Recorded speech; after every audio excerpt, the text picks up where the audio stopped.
بسم اللہ الرحمن الرحیم، السلام علیکم ورحمۃ اللہ۔ حامد میر جو کہ پاکستان کے ایک بہت ہی بڑے صحافی ہیں، انہوں نے جنرل عاصم منیر کو ایک بہت بڑا مشورہ دیا، بہت بڑا مشورہ۔ یہ آپ کہہ لیں کہ ایک ویسے بھی جنرل عاصم کے پاس اتنی بڑی طاقت ہے، اتنی بڑی پاور ہے، اب وہ آرمی چیف بھی ہیں، فیلڈ مارشل بھی ہے، 5 اسٹار جنرل بھی ہیں، اور ابھی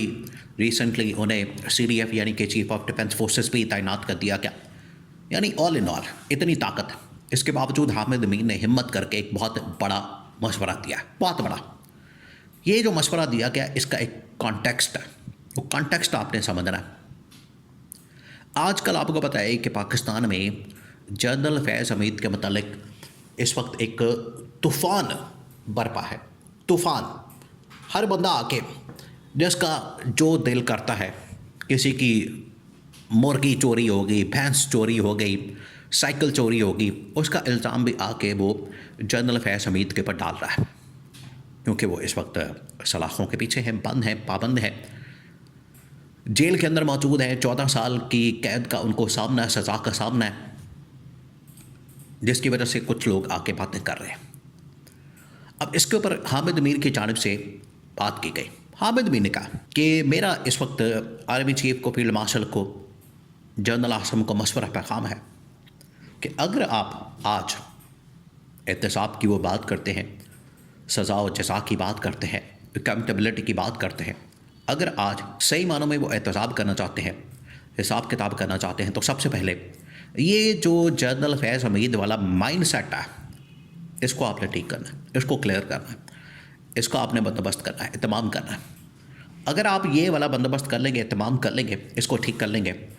تو پاکستان بڑی آسانی کے ساتھ آگے جا سکتا ہے۔ اب وہ مائنڈ سیٹ کیا؟ ایک جملے کے اندر انہوں نے ایک پوری کہانی تو بیان کر دی، لیکن اس کے اندر ایک پورا طوفان ہے، اس کے اندر پوری ایک قیامت ہے۔ یہ جو حامد امین نے بات کی ہے جنرل فیض کے متعلق، دیکھیں حامد امین نے عمران خان کو بھی مشورہ دیا، جنرل فیض کو، اس کے بعد آرمی چیف جنرل عاصم کو، اور جب سے 25-30 سالوں سے پاکستان کے صحافت کے اندر ہے، ہمیشہ ہر حکمران کو، جنرل مشرف سے لے کر اس کے بعد پیپلز پارٹی کی گورنمنٹ، پھر نون لیگ کی گورنمنٹ، پھر پی ٹی آئی کی گورنمنٹ، اور اب شہباز شریف کی گورنمنٹ، ہر گورنمنٹ کو ان کی جانب سے مشورہ دیا گیا۔ وہ مشورہ دیتے ہیں بڑا ہی خلوص نیت کے ساتھ، اخلاص کے ساتھ، لیکن کام نہیں ہوتا، عمل درآمد نہیں ہوتا۔ اگر عمل درآمد ہو جائے تو پاکستان کے بہت سارے مسئلے حل ہو سکتے ہیں۔ کیا مشورہ دیا؟ بیک گراؤنڈ کیا کہ آپ جو جنرل فیض حمید والا مائنڈ سیٹ ہے اس کو کلیئر۔ مائنڈ سیٹ کیا؟ دیکھیں یہاں پر پاکستان میں اسٹیبلشمنٹ کے اندر ایک سوچ پائی جاتی ہے جس کا سامنا آج عمران خان کو کرنا پڑا ہے۔ اصل میں یہ عمران خان کی حمایت کی گئی ہے، یہ بڑی گہری بات ہے، بہت گہری بات ہے۔ آپ اس کو سمجھیں گے تب آپ کو اندازہ ہوگا کہ یہ کتنی گہری بات ہے۔ اصل میں یہ عمران خان اور آج کے دور میں ہونے والی عمران خان اور پی ٹی آئی کے خلاف جو پولیٹیکل وکٹمائزیشن جو آپ کو اس وقت نظر آتی ہے، یعنی ان کے اوپر مقدمات بنانا، کیسز بنانا، ملاقاتیں نہ کروانا، اور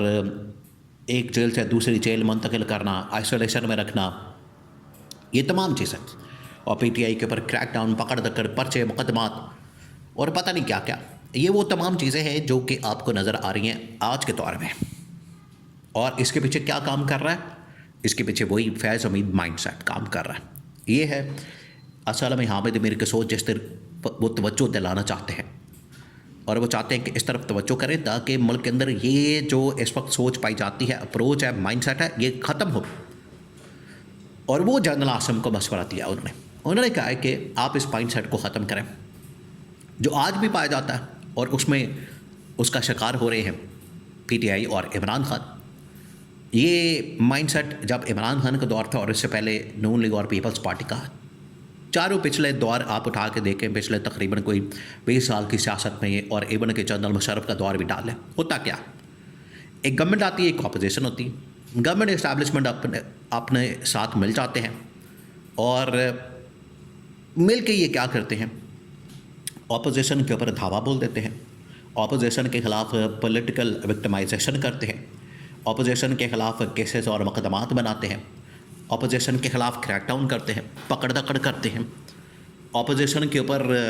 یہ پرچے کیے جاتے ہیں، اور پھر اس کے بعد یہ سارا کچھ ہونے کے بعد کیا کیا جاتا ہے کہ کام کی طرف توجہ نہیں ہوتی، لوگوں کی توجہ بھی انہی معاملات کی طرف چلی جاتی ہے، عالمی اداروں کی توجہ بھی انہی معاملات کی طرف چلی جاتی ہے، جس کی وجہ سے ملک آگے جانے کے بجائے پیچھے نکل جاتا ہے، اور 3 سال 4 سال 5 سال اسی طرح سے گزر جاتے ہیں، اور پھر وہی سرکل دوبارہ شروع ہو جاتا ہے۔ یہ ہے اس کا میسج۔ اب آج کے سیناریو میں آ جائے، آج کے سین میں آ جائے کہ کس طرح سے یہ سیناریو سین کام کر رہا ہے۔ وہ یہ کہ آج گورنمنٹ اور اسٹیبلشمنٹ ایک پیج پر ہے۔ گورنمنٹ اور اسٹیبلشمنٹ سمجھتے ہیں کہ عمران خان ان کے راستے میں رکاوٹ ہے، کیونکہ عمران خان کی پاپولیرٹی بہت زیادہ ہے، مقبولیت بہت زیادہ ہے، عمران خان بڑے پاپولر ہیں، عمران خان بڑے طاقتور ہیں، بڑے مقبول ہیں۔ تو گورنمنٹ اور اسٹیبلشمنٹ عمران خان کو اپنے لیے ایک تھریٹ سمجھتے ہیں،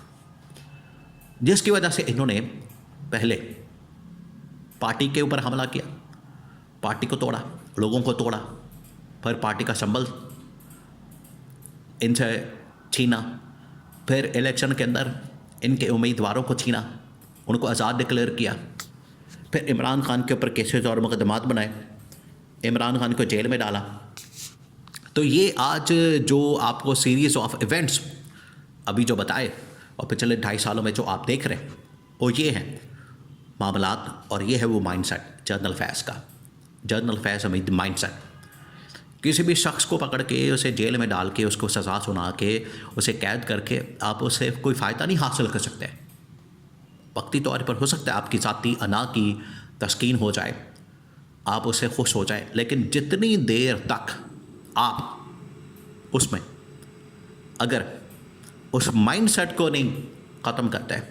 اس اپروچ کو، سوچ کو ختم نہیں کرتے، تو حامد امین نے بالکل ٹھیک ہے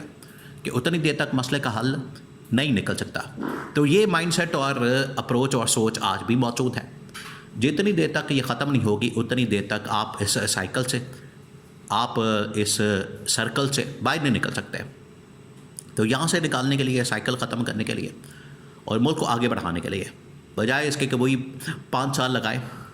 اور پھر پاکستان ادھر ہی کھڑا، بلکہ الٹا پیچھے نکل جائے، پھر اگلے 5 سال پھر وہی کچھ اور پھر وہی۔ تو یہ پچھلے مشرف کے دور سے لے کے پیپلز پارٹی، پھر نون لیگ، پھر پی ٹی آئی، اور آج پھر وہی نون لیگ پیپلز پارٹی کا دور، اور سرکل وہی، سائیکل وہی۔ یہ ہے اصل اپروچ اور اصل سوچ، جس کی طرف حامد امین نے بڑا ہی